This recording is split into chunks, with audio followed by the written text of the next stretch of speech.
Hello guys, क्या आपको झूठे केस में फंसाया जा रहा है? क्या करोगे आप और क्या करना चाहिए? मैं एडवोकेट अजय कुमार, मैं आपको बता दूं, अगर आपके साथ कभी ऐसी प्रॉब्लम आती है या आप कभी भी ऐसी समस्या में उलझ जाते हो तो आपको क्या करना चाहिए।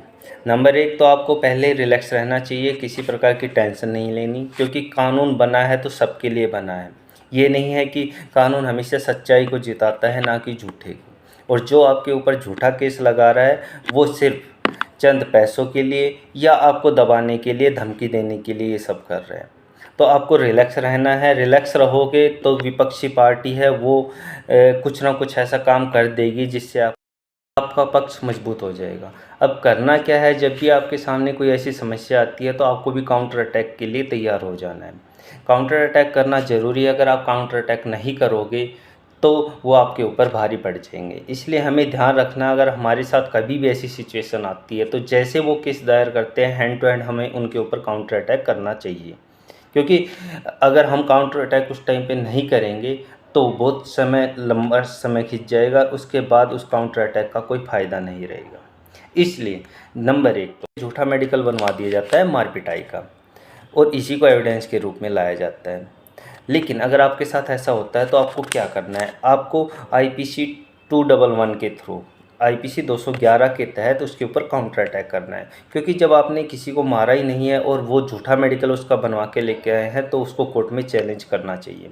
और कोर्ट में जब इसको चैलेंज करेंगे तो कोर्ट के सामने वो झूठा साबित हो जाएगा। और अगर एक बार कोर्ट के सामने मेडिकल झूठा साबित हो गया तो कोर्ट उस केस को खारिज कर देगा जो आपके ऊपर लगाया गया है दहेज का झूठा, और विपक्षी को 6 महीने तक की सज़ा हो सकती है। नंबर 2, इस प्रकार के जो केस होते हैं वो या तो पैसे हड़पने के लिए किए जाते हैं या फिर धमकी या दबाव बनाने के लिए, ताकि वो अपनी मनमानी करते रहें और आप कुछ ना कहें। ठीक है, तो अगर आपके साथ ऐसा होता है तो आप आईपीसी 383 और 384 के तहत उनके ऊपर कार्रवाई या काउंटर अटैक कर सकते हैं।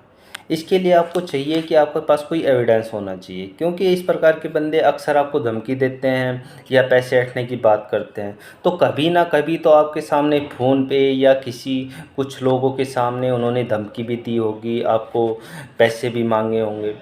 तो वो जो फ़ोन रिकॉर्डिंग है, कॉल रिकॉर्डिंग है या वीडियो रिकॉर्डिंग है, इसके अलावा जिन बंदों के सामने ऐसी बात कभी कही गई हो, वो सारे आपके एविडेंस बनेंगे और आपको वो कोर्ट में पेश करने होंगे। जब आप कोर्ट के सामने उनको पेश कर दोगे तो कोर्ट आपके पक्ष में आ जाएगा और उनके पक्ष को डिनाई कर देगा। इस प्रकार के केसों में देखा जाता है अक्सर जो सेकंड पक्ष होता है उसके जो रिश्तेदार होते हैं, भाई होते हैं, बहनें होती हैं, उनके हस्बैंड होते हैं, उन सब के नाम दर्ज करवा दिए जाते हैं एफआईआर में। और उनको वो सब इसलिए करवाए जाते हैं ताकि उनको हरासमेंट किया जाए। लेकिन अगर आपके साथ भी ऐसा होता है तो आप क्या करोगे?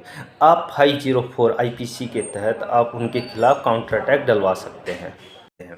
जब कोर्ट के सामने एविडेंस पेश होंगे और जिन बंदों के नाम लिखवाए गए थे वो उस टाइम पे वहाँ पे मौजूद ही नहीं थे, तो कोर्ट को आपके पक्ष में आना पड़ेगा और सेकंड पक्ष को इसकी जो भी होगी पनिशमेंट वो दी जाएगी। इसके अलावा आईपीसी 177 के तहत भी आप सरकारी अधिकारी को झूठी सूचना देने के तहत काउंटर अटैक कर सकते हैं और कार्रवाई करवा सकते हैं। और जो फाइनल है वो है, अगर जो अभी तक मैंने बताए इनमें से अगर आपके पास एक भी एविडेंस है जो कोर्ट में प्रूव हो चुका है, उसको लेके आप हाई कोर्ट जा सकते हैं सीआरपीसी 482 के तहत। और हाई कोर्ट क्या करेगा, हाई कोर्ट इस केस को डिसमिस कर देगा और आगे के लिए आपको बिल्कुल सेफ कर देगा। तो जानकारी आपको कैसी लगी कमेंट बॉक्स में ज़रूर बताना, लाइक व सब्सक्राइब करना ना भूलना। Thank you.